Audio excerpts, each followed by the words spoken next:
हो जी आप लोग? ठीक है, तो चलो आज के आपके लिए मैं मतलब कि एक नेक्स्ट चैप्टर कम्युनिकेशन सिस्टम, जैसे कि आप देख रहे हो हेडिंग, ठीक है, कम्युनिकेशन सिस्टम चैप्टर नंबर 15, ठीक है। इससे मैं क्वेश्चन लेकर आया हूँ, ठीक है, मोस्ट रिपीटेड क्वेश्चन यानी एम आर क्यू हम लोग कर रहे हैं लोग। एम आर क्यू मतलब कि मोस्ट रिपीटेड क्वेश्चन। वैसे क्वेश्चन की जो प्रीवियस ईयर में सबसे ज़्यादा बार क्या हुए हैं, रिपीट हुए हैं। मेनी टाइम्स जो क्वेश्चंस रिपीट होते हैं, जो क्वेश्चंस मेनी टाइम्स रिपीट होते हैं, उसको हम लोग बोलते हैं एम आर क्यू, ठीक है। तो मेनी टाइम्स जो क्वेश्चन रिपीट हो रहे हैं उसको हम लोग क्या बोलते हैं, एम आर क्यू। तो चलो एम आर क्यू आज करने का बारी है। हम लोग आज कम्युनिकेशन सिस्टम चैप्टर नंबर 15 का एम आर क्यू करेंगे। तो चलिए शुरू करते हैं। पहला नंबर क्वेश्चन देखिए, कौन रहेगा आपका पहला नंबर क्वेश्चन कि the modulation index of amplitude modulation. Amplitude modulation का मॉड्यूलेशन इंडेक्स क्या होता है, और इस क्वेश्चन को देखो कितने बार पूछा गया है। एक क्वेश्चन पूछा गया है 2010 में, 2013 में, 2015 में। 3 साल ये प्रश्न पूछा गया है आपसे, तो 10, 13 और 15। इतना ही नहीं, 2019 में भी पूछा गया है, लेकिन थोड़ा सा उसमें बेहतर अलग है लैंग्वेज। कोई बात नहीं, फिर भी आंसर तो वही जाएगा।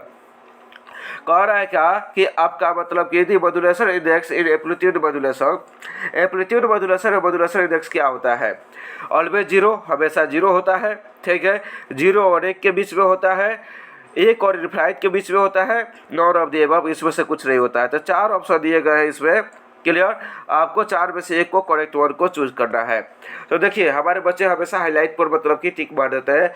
देखो हाईलाइट मतलब कि सही होता है, लेकिन प्रत्येक केस में सही हो ऐसा कोई जरूरी नहीं है, इसलिए सोच समझ के आप आंसर दो। ABCD 4 ऑप्शन है, आपको एक बताना है, क्लियर। आपका समय शुरू है, आप जल्दी से बताओ फिर हम आगे बढ़ते हैं, ठीक है। तो इसमें देख रहे हैं हमारा करेक्ट आंसर क्या हो जाएगा जी, ऑप्शन नंबर बी हो जाएगा। 0 और 1 के बीच में होता है, इस बात को ध्यान रख रहे हैं। सेम क्वेश्चन है, आप देख रहे हैं सेम क्वेश्चन आपका 2019 में भी पूछा गया है। बस यहाँ पर देखो नॉन ऑफ द अबव की जगह पर नो, यहाँ पर क्या कर दिया है, इसको कैन नेवर एक्सीड 0.5, ठीक है, ये दे दिया है। फिर भी आपका क्या हो जाएगा जी, आपका आंसर हो जाएगा 0 और 1 के बीच में ही होगा, ठीक है। तो क्वेश्चन नंबर 1 और क्वेश्चन नंबर 2 आपने कर लिया। चलिए क्वेश्चन नंबर 3 की तरफ चलते हैं। क्वेश्चन नंबर 3 वाला क्वेश्चन भी जो है वो भी मतलब कि देखिए 3 बार क्या हुआ है जी, पूछा गया है। 3 टाइम्स मतलब कि थराइस टाइम्स, ये मतलब कि क्या है जी, ये पूछा गया है आपका 3 बार पूछा गया है, 15 में, 16 में, 21 में, ठीक है। और देखो ज़्यादा करके और टाइप से पूछा गया है। तो 2023 में भी तो तुम्हारा एग्जाम होने वाला है ना बोर्ड का, तो हो सकता है कि इस साल भी ये प्रश्न रहा है, ठीक है। प्रश्न क्या कर रहे हैं जरा देख लेते हैं हम लोग। कह रहे हैं which of the following which frequency range is used for TV transmitter. TV transmission के लिए कौन से आवृत्ति रेंज का प्रयोग करते हैं। तो देखो तुमको दिया है 4 ऑप्शन, 30 से 300 हर्ट्ज, 30 किलो हर्ट्ज से 300 किलो हर्ट्ज, 30 मेगा हर्ट्ज से 300 मेगा हर्ट्ज, 30 गीगा हर्ट्ज से 300 गीगा हर्ट्ज। तो देखो पहले में दिया है केवल हर्ट्ज, दूसरा में दिया है आपका किलो हर्ट्ज यानी 10 के पावर 3 हो जाएगा किलो का, तीसरा में दिया मेगा हर्ट्ज यानी 10 के पावर क्या हो जाएगा 6 हो जाएगा, फिर दिया है गीगा हर्ट्ज। इसी प्रकार से केवल मेगा, गीगा और इस मतलब कि इसमें आपको क्या कर रहा है, कंफ्यूज कर रहा है। चिंता मत करिए, क्लियर। आपको सही को चूज करना है और आशा करते हैं कि आप सही जवाब दे दिए होइएगा अभी तक। तो देखिए तीसरा का सही जवाब होगा तीसरा यानी ऑप्शन नंबर सी, क्या हो जाएगा, ऑप्शन नंबर सी हो जाएगा। चलिए नेक्स्ट चलते हैं, 4 नंबर क्वेश्चन को देखते हैं। 4 नंबर क्वेश्चन आपका मतलब कि ये थ्योरेटिकल क्वेश्चन है, ये न्यूमेरिकल है, ठीक है, थ्योरेटिकल नहीं न्यूमेरिकल क्वेश्चन है। इसमें कहा रहेगा कि लेंथ दिया है टीवी ट्रांसमिशन टावर का, वो मतलब कितना है 245 मीटर है। तो यहाँ पर मतलब कि इसे दिया हुआ है h, हाइट दिया हुआ है, हाइट कितना है जी 245 मीटर, क्लियर। अब उसके बाद में कह रहा है का कि मैक्सिमम मतलब कि दूरी बताइए, ठीक है, डिस्टेंस बताइए जहाँ तक मतलब कि इसकी क्या हो जाए, टावर का ट्रांसमिशन पहुँचे, मतलब कि टावर का प्रसारण पहुँचेगा। ऑप्शन दिए हुए 4, ये 2019 में पूछा गया, 2017 में पूछा गया, तो 2023 में आने की इसकी संभावना बनती है और नंबर में बार बार रिपीट हो रहा है, क्लियर। तो चलिए इस प्रश्न को हम लोग करके देखते हैं किस प्रकार से करते हैं। आ जाइए यहाँ पर, थोड़ा सा हमने जगह बना लिया अपना, ठीक है। इसके लिए देखिए एक फार्मूला होता है डी बराबर, ठीक है, एक फार्मूला होता है डी बराबर √2r × h, ठीक है। तो अब यहाँ पर देखिए अगर हम इसकी वैल्यू रखते हैं तो कितना होगा, 2 गुना r, पृथ्वी की त्रिज्या कितनी होती है जी 6400 किलोमीटर, तो कितना हो गया जी 6400। हाइट कितना है जी 245, ठीक है, तो 245 लिख देंगे यहाँ पर। देखिए मीटर है तो उसको किलोमीटर बदलने के लिए 10 के पावर 3 से गुना करना पड़ेगा। इन सब का हम लोग क्या करते हैं, अगर गुना करते हैं, क्या करते हैं जी, गुना करते हैं। क्लियर। तो देखिए अगर इन सब में क्या करते हैं, गुना करते हैं, तो हमारा जो वैल्यू निकल के आता है, सॉरी हमको क्या करना पड़ेगा जी, दूसरा पेज लेना ही पड़ेगा। ठीक है, तो ये रूट अंदर हमारा क्या था, इसको हम लोग लेते हैं। तो रूट अंदर जो था आपका, इन सबको गुना करते हैं, 2 गुना 6400 गुना आपका क्या हो गया 245 इंटू 10 के पावर कितना था जी 3। इन सब की जब गुना करते हैं तो हमारा वैल्यू निकल के आता है, और वो वैल्यू क्या निकल के आता है यहाँ पर देखो। ठीक है, सॉरी कहाँ चला गया जी। ठीक है, यहाँ पर लाना पड़ेगा इसको। ठीक है, 1 मिनट रुक जाओ। तो ये मतलब कि तुम्हारी जो वैल्यू निकल के आती है, वो वैल्यू निकल के आती है तुम्हारी, ठीक है, ये रूट के अंदर में आ जाएगी वैल्यू, और ये आ जाएगी तुम्हारी कितना आ जाएगा जी,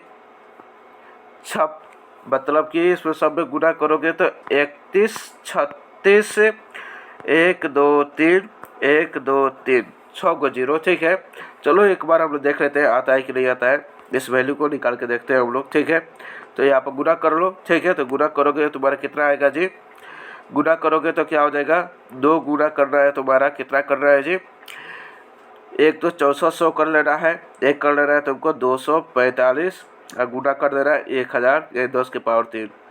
तो देखो 31 36 6 को 0 आ गया। इसको रूट अंदर करोगे तो इसकी वैल्यू आती है। ठीक है, इसकी वैल्यू जो निकल के आती है वो निकल के आती है, कितनी वैल्यू निकल के आती है, ये निकल के आती है 56,000। कितना आता है जी, 56,000। ठीक है, तो इसको किलोमीटर बदलोगे तो कितना हो जाएगा, 56 किलोमीटर हो जाएगा। इस प्रकार से तुम्हारा जो 56 किलोमीटर ऑप्शन दिया होगा वही क्या हो जाएगा, तुम्हारा सही हो जाएगा। तो आके देख लो अब 4 नंबर क्वेश्चन में ऑप्शन नंबर सी तुमको दिख रहा है 56 किलोमीटर। तो इस प्रकार से क्या हो जाएगा, तुम्हारा ऑप्शन नंबर सी क्या हो जाएगा, करेक्ट हो जाएगा। और ये इम्पोर्टेंट क्वेश्चन हो जाएगा 2023 के लिए। 2023 के लिए इम्पोर्टेंट क्वेश्चन बनता है, क्योंकि देखो 2022 में कम्युनिकेशन सिस्टम से एक भी सवाल नहीं पूछे गए थे, तो 2023 में निश्चित तौर पर तुमसे सवाल पूछे जाएंगे। क्लियर, आगे चलते हैं। ठीक है, यहाँ पर देखते हैं शॉर्ट क्वेश्चन की बारी है। शॉर्ट क्वेश्चन में क्या कह रहा है, जरा इसको देखते हैं, इसको समझते हैं। शॉर्ट क्वेश्चन में देखो सबसे पहले आपसे पूछा गया, क्या पूछा गया जी, कि explain the modulation and right इस टाइप्स ऑफ मॉड्यूलेशन। मॉड्यूलेशन के बारे में पूछा गया। मॉड्यूलेशन क्या है हमने बताया था। ठीक है, कि एक लो फ्रीक्वेंसी वेव को जब हाई फ्रीक्वेंसी वेव पर हम लोग रख देते हैं तो उस प्रक्रिया को क्या बोलते हैं, मॉड्यूलेशन बोलते हैं। और इसका प्रयोग हम लोग दूर तक मतलब किसी भी वेव को ले जाने के लिए करते हैं। ये प्रश्न 2015 में पूछा गया, और यही प्रश्न आपका 2017 में भी पूछा गया था। ठीक है, तो देखोगे तो ये प्रश्न आपका 2015 में पूछा गया है, और सेम प्रश्न को 2017 में भी पूछा गया है। क्लियर, तो 2015 और 2017 2 साल मतलब कि प्रश्न आपसे पूछे गए हैं। ठीक है, इसको आपको ध्यान में रखना है। अब देखो यहाँ पर कह रहा है क्या उसके बाद में, ठीक है, कि मॉड्यूलेशन के बारे में एक बार पूछ लिया। फिर इसी मॉड्यूलेशन से ही संबंधित एक प्रश्न था फ्रीक्वेंसी मॉड्यूलेशन। मॉड्यूलेशन में एफएम मॉड्यूलेशन जो होता है, एफएम फ्रीक्वेंसी मॉड्यूलेशन का है शॉर्ट फॉर्म क्या होता है जी, एफएम। एफ फॉर होता है फ्रीक्वेंसी, या एम फॉर होता है मॉड्यूलेशन। तो फ्रीक्वेंसी मॉड्यूलेशन से प्रश्न पूछा हुआ है 2021 में, जिसके बारे में बता दीजिएगा।